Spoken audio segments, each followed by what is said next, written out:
예, 오늘 여호와의 집에 영원히라는 제목으로 말씀 함께 생각해 보도록 하겠습니다. 우리가 시편 23편을 함께 쭉 묵상해 오면서 하나님께서 시인을 푸른 풀밭으로 인도하셨고 정말 죽은 것 같았던 그의 영혼을 소생시켜 주셨으며 사망의 음침한 골짜기에서도 함께 하셨고 심지어 원수의 눈앞에서 화려한 식탁을 베풀어 주신 하나님이심을 우리가 함께 살펴보았습니다.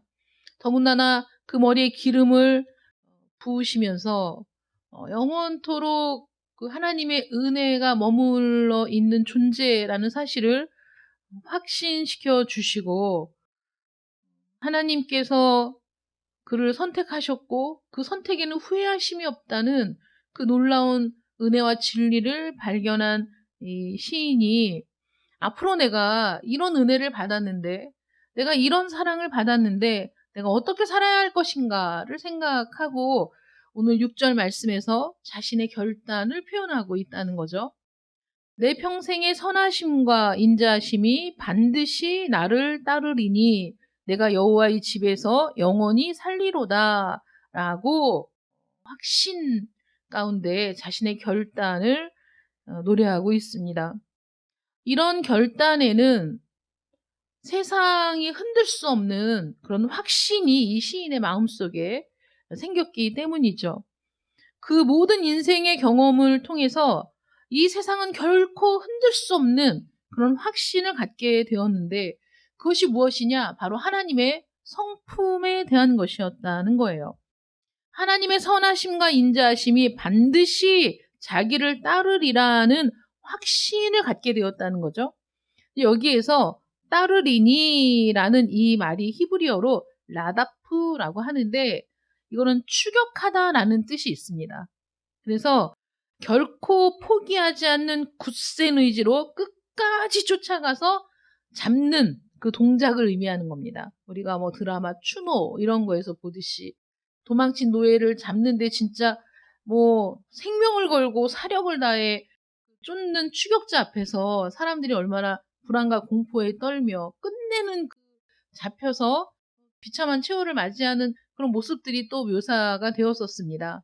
근데 이거는 그런 것이 아니라 어떤 게 나를 따르느냐? 하나님의 선하심과 인자하심이 그렇게 끝까지 나를 포기하지 않고 끝까지 나를 추격해서 나를 붙드는 그 하나님의 자비하심과 선하심과 인자하심, 하나님의 그 은혜와 사랑, 이 모든 것들이 본인이 실패했음에도 불구하고 본인이 낙심해서 절망 가운데 빠졌음에도 불구하고 내가 어떠하든지 간에 뒤를 돌아보니 하나님의 그 인자하심이 하나님의 그 선하심이 나에게 항상 함께 있었다.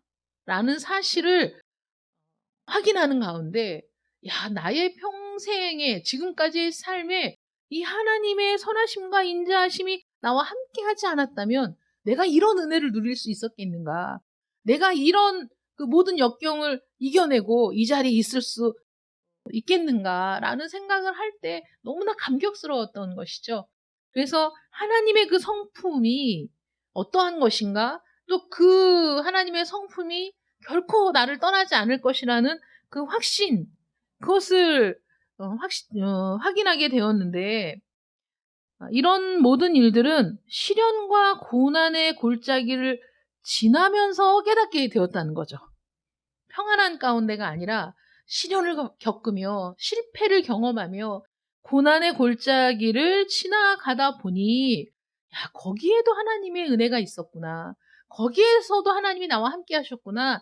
라는 것들을 깨닫고 경험하고 한 걸음 한 걸음 나아갔더니 내 인생을 돌아보니까 그 하나님의 인자하심이 결코 나를 떠난 적이 없다. 내가 정말 하나님의 은혜와 자비를 피해서 숨으려고 해도 그곳이 어디든지 하나님은 나를 따라오셨다, 함께 하셨다, 라는 것을 경험하게 되었다는 것이죠. 그러니 이런 확신을 가졌을 때 어떻게 이 세상이 나를 흔들 수 있겠습니까? 이 세상의 그 어떤 것들이 나를 교묘하게 흔들어댈 수가 있겠는가 하는 거죠. 그래서 우리 하나님의 성품 중에 우리가 선하심을 한번 살펴보자면 이 선하심이라는 것이 모든 피조물들을 관대하게 대하는 호의라고 볼 수가 있습니다. 그럼 사람들이 얘기하죠. 하나님이 그렇게 선하신 분인데 왜 이 세상에는 악과 고통이 그치지 않느냐. 이 세상이 악하기 때문에 하나님이 존재하지 않는다라고 얘기하는 사람들이 많이 있습니다. 어떤 사람이 친구에게 하나님은 계시다고 하나님을 믿어야 한다 이렇게 얘기하니까 그 친구가 내가 하나님이 없다는 증거를 보여줄게.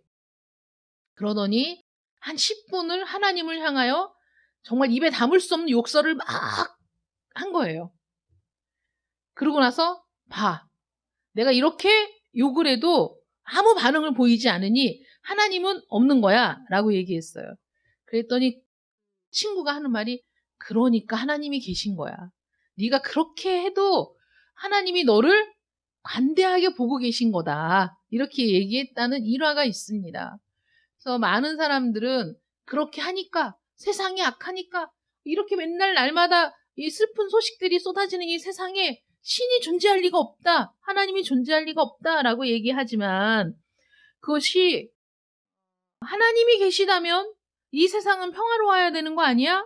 라는 명제를 깔고 있기 때문에 그렇게 얘기하는 것이죠. 근데 반대로 뒤집어서 생각해 보자면 인간의 불행이, 인간의 고통이 어디에서 나오는가를 우리가 살펴보면 사실 하나님 밖에서 하나님을 제외하고 하나님을 아예 없는 분으로 여기고 그리고 내가 행복해지려고 하고 내가 원하는 것을 얻으려고 하고 또 형통하기를 바라는 인간의 욕망이 결국은 불행을 만들어내고 고통을 만들어내는 거 아니겠습니까?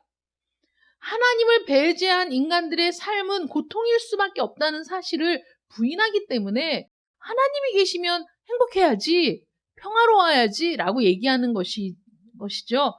우리 인간의 본성을 모르기 때문에 그렇게 얘기할 수 있는 거예요.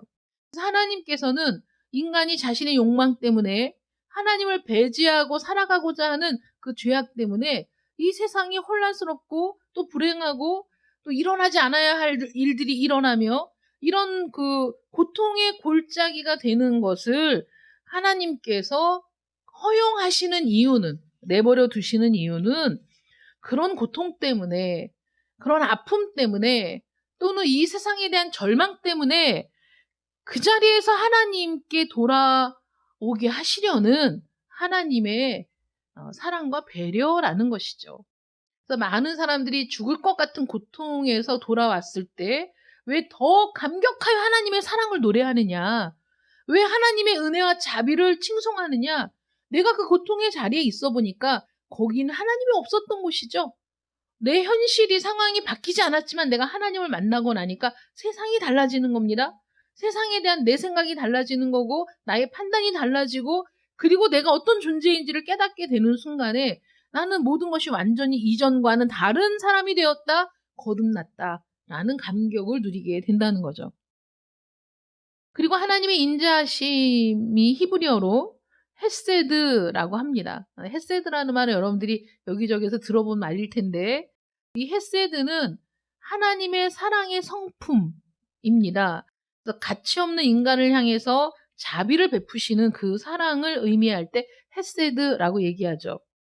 우리에게 어떤 장점이 있어서가 아니라 하나님의 성품 자체가 인자하시고 자비로우신데 그 혜택을 그저 베푸시는 그 헤세드의 사랑 때문에 우리가 이렇게 하나님을 아버지라 부를 수 있게 된 겁니다.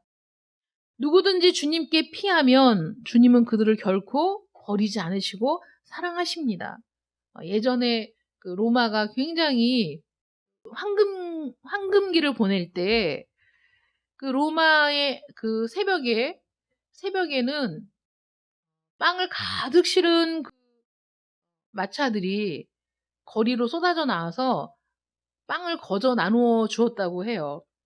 그럼 누구를 위해서 그 빵을 주는 거냐면 굶주리는 사람들, 그 너무 가난한 사람들, 그래서 그날의 식량을 확보하지 못한 많은 사람들을 위해서 그냥 무상으로 빵을 줬다고 합니다. 그럼 사람들이 막 그 마차가 오는 시간에 나가서 빵을 갖고 와서 가족들의 그 식사를 하게 되는 거죠. 근데 그렇게 한 이유가 뭐냐면 로마라는 그 자기가 로마인이라는 그 자랑스러움, 내가 로마의 시민이라는 긍지가 너무나 대단했기 때문에 이 영광스러운 로마에서 굶주리는 사람이 있다는 건 로마의 수치다라고 생각을 해가지고 그렇게 빵을 나누어 주었는데 뭐 그 사람이 나쁜 사람인지 좋은 사람인지 아니 저 사람은 그래도 오늘 빵을 살 만한 사람인데 라는 그 어떤 것도 두지 않고 그 빵을 얻으러 나오는 모든 사람들에게 아무것도 묻지 않고 아무것도 따지지도 않고 그들에게 무상으로 빵을 제공했던 일이 있었다라는 이야기가 있습니다. 하나님의 은혜는 바로 그렇게 묻지도 따지지도 않고 모든 사람들에게 흘러가는 무한하신 자비하심, 무한하신 인자하심, 그게 바로 헤세드라는 것이죠. 그런 성품을 갖고 계시기 때문에 하나님께 나아가서 하나님의 도우심을 요청하는 모든 자들을 결코 버리지 아니하시고 사랑으로 품으신다는 겁니다. 그래서 이런 하나님의 성품을 경험한 이 시인이 자신의 모든 인생을 돌아볼 때 실패와 낙심과 절망과 배신과 이 모든 그 희노애락의 삶의 모든 순간마다 하나님이 함께 하셨다는 것을 확신하면서 그 하나님의 인자하심이 자비하심이 나와 함께 하셨기에 이제 내가 어떻게 살아야 할 것인가? 내가 이제는 하나님의 집에 영원히 거하겠습니다. 라고 결단을 하는 겁니다. 그런데 여호와의 집이라는 게 다윗 시대에는 성전을 건축하지 못했습니다. 다윗은 성전을 건축하고 싶어 했지만 그래서 모든 뭐 보화, 뭐 목재, 모든 필요한 것들을 다윗이 준비했지만 사모하는 그 성전을 지을 수는 없었어요. 누가 성전을 지었습니까? 솔로몬이 지었죠. 그러니까 이 다윗이 이 시편을 노래할 때 눈에 보이는 아름다운 성전은 없었고 그 이스라엘이 광야 생활을 할 때 이동식 성막, 이동식 그 텐트로 된 그런 성전이었던 거죠. 화려하고 아름다운 성전이 아닌 솔로몬의 성전 이전에 있었던 그 성막을 가리키는 것이 바로 이 여호와의 집인데 모세의 시대에 모세가 하나님으로부터 계시를 받고 성막을 짓게 되었을 때 그 성막이 완공된 이후에는 이스라엘이 어디로 가든지 성막이 먼저 움직이고 또 성막이 먼저 자리를 잡고 12지파가 또 자신들의 진을 치는 그 모습을 유지하면서 40년이라는 광야 생활을 보냈습니다. 그래서 어디로 이동하든지 그 성막 중심의 삶을 살았던 이스라엘은 성전이라는 개념이 우리가 생각하는 것과는 사뭇 다른 부분이 있습니다. 왜냐하면 이스라엘은 출생도, 죽음도, 또 죄를 지었을 때에도, 기쁜 일이 있을 때에도, 결혼식 때에도 모든 자신의 일생의 중요한 순간 또는 슬픈 일을 당했을 때, 병들었을 때 어떤 일이든지 항상 어디와 연결되어 있습니까? 성전과 연결이 되어 있는 거예요. 자신의 삶이 전체가. 성전을 떠나서는 생각할 수도 없고 무슨 일이 있으면 성전을 중심으로 모든 예식들이 행해졌기 때문에 성전에 대한 사상이 우리가 생각하는 것, 우리는 그들의 성전 사상을 이해하기가 쉽지가 않은 거죠. 왜냐하면 나의 일생이 성전과 연결되어 있다. 그래서 그 성전은 나의 일생을 통하여서 치러야 할 모든 관문을 통과하는 의례적인 절차일 뿐만 아니라 내가 살아가면서 기쁜 일이 있을 때도 성전으로 뛰어가고 내가 슬픈 일이 생겨도 성전으로 뛰어가고 내가 아파도 성전으로 뛰어가고 내가 고통스러울 때도 성전으로 뛰어가는 그래서 내 삶에 있어서 성전을 빼고는 생각할 수 없는 것이 바로 이제 여호와의 집이라는 개념이었다는 것이죠. 그래서 이스라엘 백성들의 신앙은 성전 신앙입니다. 성전 중심의 신앙. 그것은 국가적인 큰 일로부터 개인적인 일들까지 모든 것들을 들고 성전으로 나아가서 하나님께 토로했었던 것이죠. 그래서 한 나라의 왕도, 이스라엘의 왕도 국가적으로 재난이 있을 때, 전쟁이 터졌을 때, 그전에는 자기 위에 아무것도 없는 것처럼 했을지라도 국가의 위기에 직면하면 성전으로 뛰어가 거기에 머리를 조아리고 하나님의 자비를 구하고 하나님의 도우심을 구하는 것, 그게 이스라엘이었다는 겁니다. 그 위로는 왕으로부터 밑으로는 정말 천한 사람이 이르기까지 자신의 고통을 들고 뛰어가는 곳이 어디냐? 바로 성전이었다. 그래서 인생의 슬픈 일이나 기쁜 일을 만났을 때, 영광스러운 일이 있거나 수치스러운 일을 만났을 때, 어느 때든지. 그래서 이렇게 뭐 왕과 같은 뭐 고위급의 사람들만 갔느냐? 그렇지 않죠. 여러분들이 잘 알다시피 사무엘의 어머니 한나도 성전에 나아가서 엘리 제사장 때 자신의 비참한 마음을 물처럼 쏟아내고 하나님 앞에서 울었던 모습이 성경에는 기록되어 있습니다. 그것이 국가적인 재난이 아니라 엄청난 뭐 영향력 있는 일이 아니라 어느 가정에서나 일어날 수 있었던 그런 평범한 일인 거죠, 사실은. 그래서 첩으로 인해서 마음의 상처를 받고 고통을 받고 또 남편이 위로해 주지만 뭐 그 첩을 둔 게 남편인데 뭐 남편이 위로해 줘봤자 그 상처가 가실 리는 만무하고 그러니까 마음에 그 억울하고 고통스럽고 그 괴로운 마음을 가지고 누구한테 그 마음을 쏟아놓느냐, 누가 내 이 비참함을 풀어줄 수 있느냐, 하나님밖에 없다라는 생각으로 성전에 올라가서 그래서 거기에서 하나님께 나아가서 자신의 그 비참함을, 자신의 고통을 눈물을 쏟으며 하소연하는 거죠. 하나님께서는 정말 그 위대한 왕의 기도만 들으셨느냐? 아니라는 거예요. 한 여인의 비참한 그 눈물도, 그 여인의 그 가슴 아픈 사연도 귀담아 들으시고 거기에 응답하신 하나님이 어디 계시느냐? 이스라엘 사람들은 성전에 가면 하나님이 계시고 성전에 가서 하나님을 만나서 내 사정을 아뢰어야 되겠다라는 마음의 갈망을 가지고 성전에 올라가서 하나님 앞에 눈물을 쏟으며 기도하는 곳이 어디냐? 바로 그 성전, 여호와의 집이었다는 거예요. 누구에게나 열려있는 곳, 누구나 가서 하나님을 만날 수 있는 곳이 바로 성전이었다. 하나님의 집이었다. 그래서 그 한나가 자신의 고통을 토로하고 눈물을 흘리며 하나님의 무엇을 구했습니까? 하나님의 자비를 구했습니다. 하나님의 은혜를 구했습니다. 그래서 내가 지금까지 자녀를 출생하지 못하는 그런 사람이었습니다. 첩은 자식들을 줄줄이 낳는데 자기는 한 명의 아이도 출산을 못하는 거죠. 그러니까 어쩌면 출산이 불가능한 사람일 수도 있지 않습니까? 그런데 자신의 이 가련한 처지를, 나의 이 고통을 외면하지 마시고 하나님 나에게 자비를 베풀어 주세요. 여러분, 누구에게 그런 불가능한 상황 속에서 겪는 참담한 괴로움 속에서 자신의 고통을 토로할 수 있습니까? 누구에게 가서. 그런데 이스라엘은 하나님이 계신 거죠. 여호와, 우리의 기도와 간구에 귀를 기울이시는 하나님이 계시니 그 앞에 나아가서 하나님 나에게 자비를 베풀어 주십시오.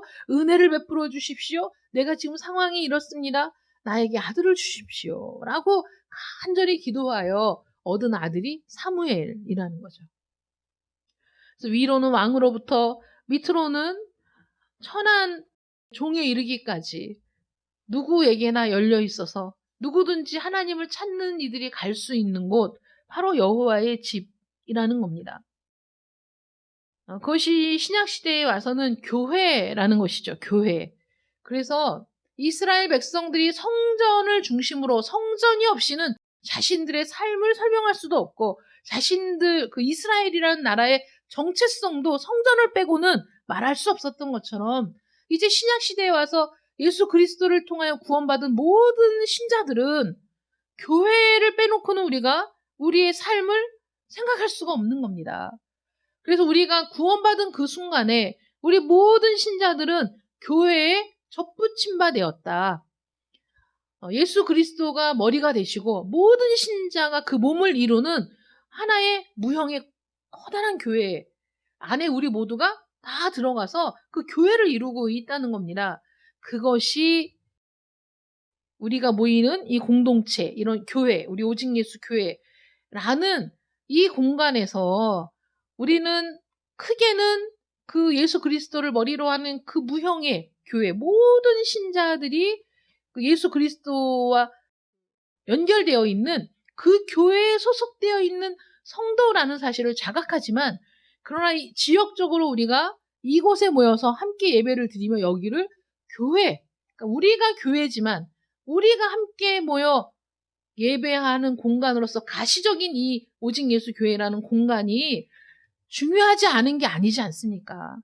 그러니 눈에 보이지 않는 교회를 내가 사랑한다라고 주장하면서 눈에 보이는 교회를 등한시한다면 그 사랑은 올바른 사랑일 수가 없는 거죠.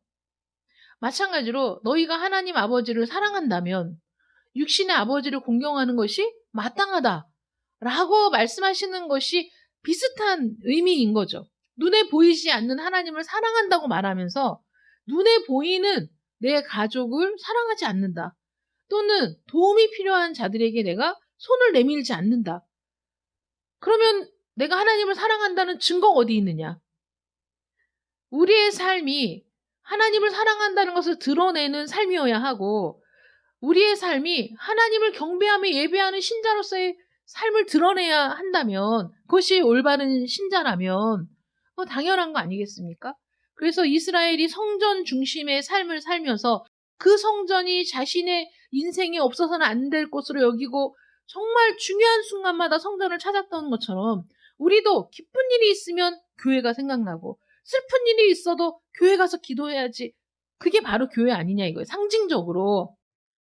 뭐 하나님은 무소부재하시잖아. 어디든지 계시니까 나 어디서든지 기도하면 되지? 그 말이 틀린 말이 아닙니다.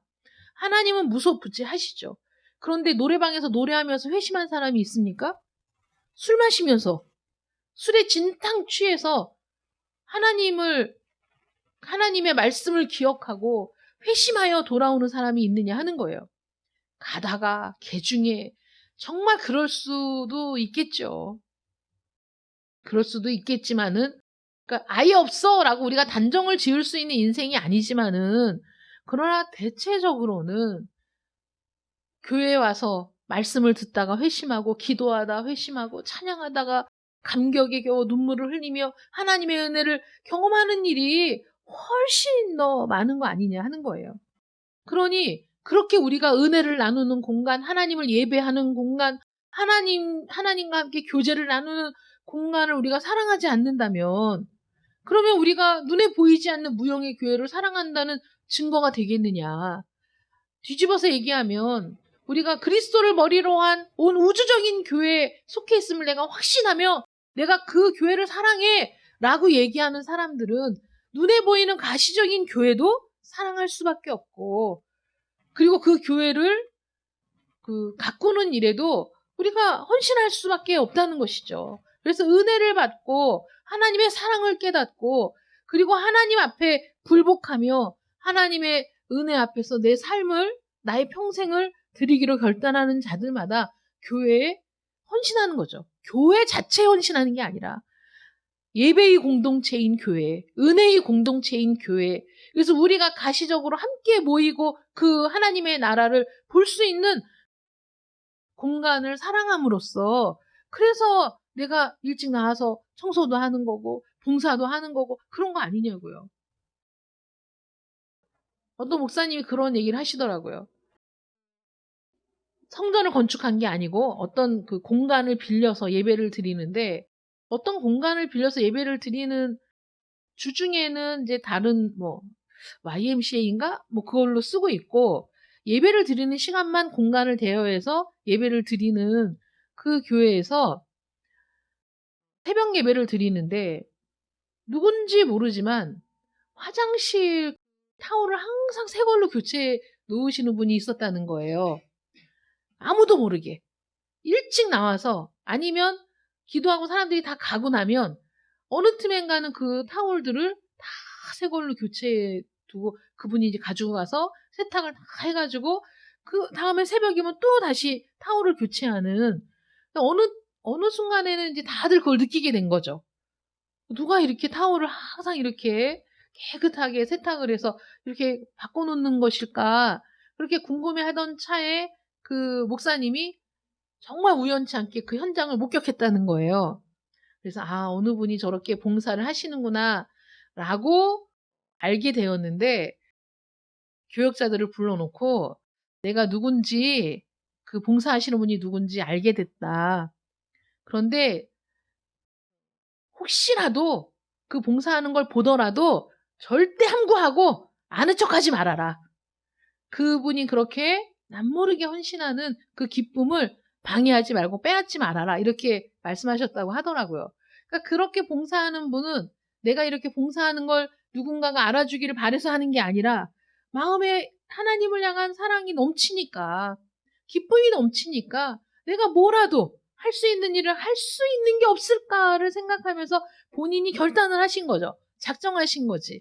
그래서 비록 이 작은 일이지만 내가 이 교회 공동체에 이만한 일이라도 할 수 있다는 것이 얼마나 감사한가. 그래서 그 기쁨과 감격을 가지고 매일 그렇게 아무도 보지 않는 시간에 그렇게 타올을 교체하는 그런 일을 하고 계신다는 얘기를 들으면서, 그래, 우리 성도의 봉사와 헌신이 아름다운 것은 누가 인정해주고 누가 그것을 알아주고 드러나고 그래서가 아니라 내가 하나님을 너무 사랑하니까, 내가 교회를 사랑하니까, 그래서 우리 이 교회의 공동체, 이 은혜의 공동체, 이 말씀의 공동체, 이 예수의 공동체가 함께 모여 예배하는 이 공간이 깨끗하고 아름답기를 바라고, 그 모든 사람들이 불편이 없기를 바라고, 그래서 더 아름다운 공동체가 되기를 바라는 그 소박한 마음의 열정을 가지고 헌신하는 이들이야말로 그 교회를 사랑하는 사람이며, 더 나아가서는 무형의 교회를 사랑하는 믿음의 사람이라는 것의 증거가 된다는 거 아니겠습니까?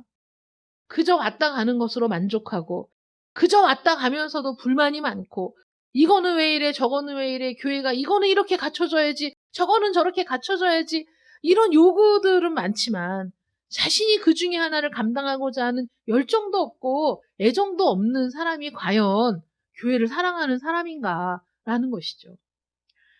이스라엘 사람들이 성전 중심의 삶을 살아가며 그것이 뭐라고 해야 되나, 왜 이렇게 살아야 하지? 라는 의구심을 갖는 것이 아니라 태어나면서부터 죽을 때까지 그렇게 살아온 그들의 그 관념은 성전을 떠나서는 생각할 수 없는 그런 삶이었던 것처럼, 우리가 하나님을 알고 예수 그리스도를 나의 구주로 영접한 이후에는 교회를 그렇게 교회 중심으로, 또 교회를 중심으로 모이고 교회를 중심으로 기도하고, 무슨 일이 있든지 간에 우리가 교회가 먼저 생각나는 그런 삶이 되어야 하지 않겠느냐 하는 거죠.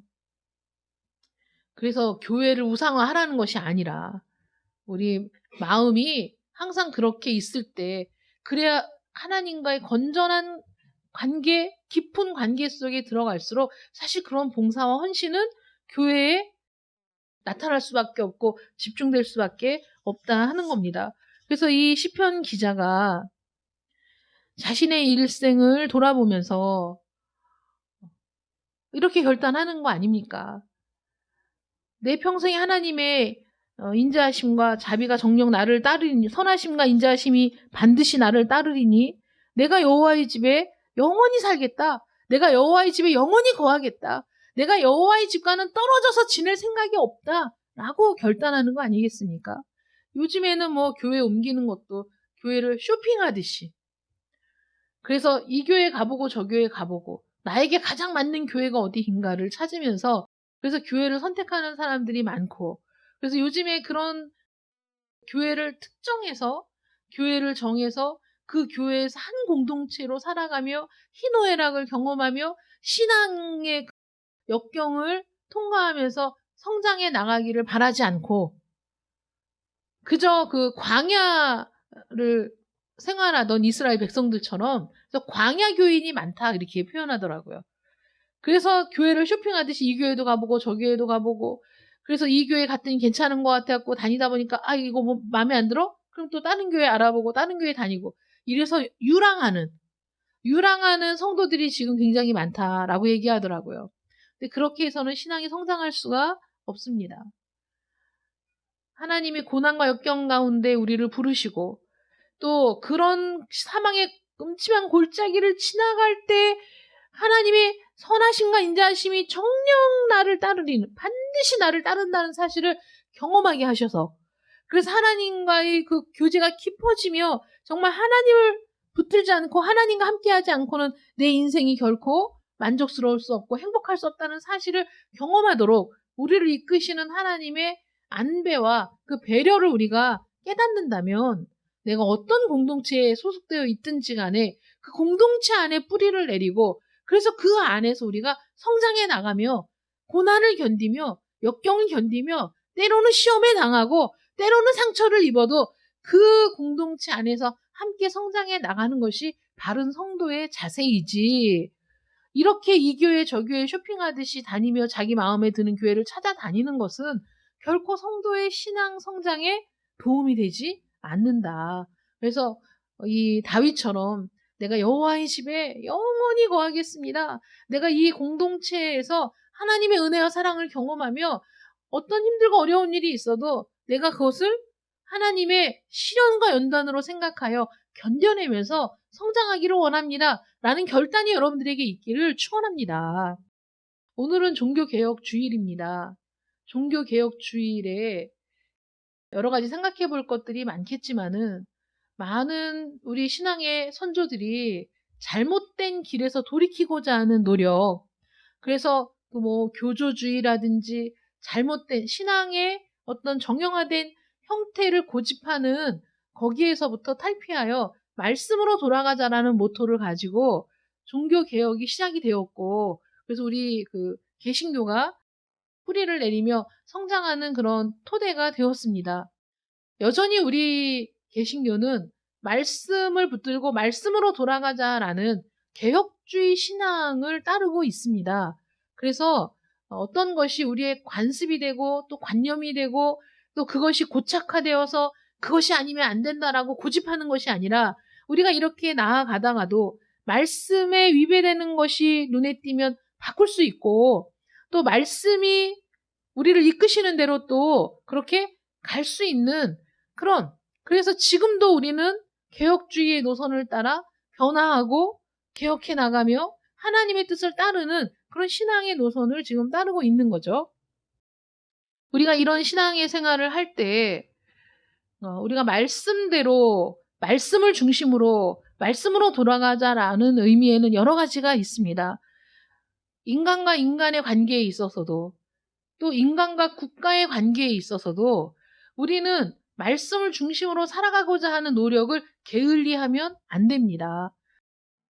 그래서 지금 이태원 참사 추모식이 열리고 있고 1주년이 되었다라고 신문에서 나왔는데 이런 상황이 벌어졌을 때 우리가 얼마나 그들의 아픔을 공감하고 그 유가족들의 마음을 우리가 헤아릴 수 있느냐라는 것이 여러 사람들이 있죠.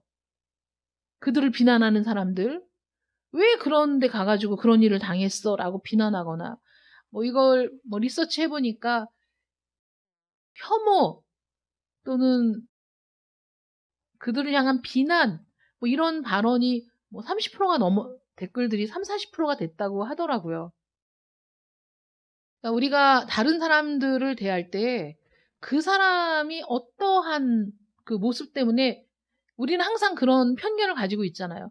좋은 사람이면 나도 사랑할 수 있지만 나쁜 사람이면 내가 굳이 사랑할 필요가 없지라고 생각을 하고 또 쓸데없는 짓 하느라고 가서 죽었지라고 생각하고 비난하는 사람들도 있지만 여러분 우리 세상이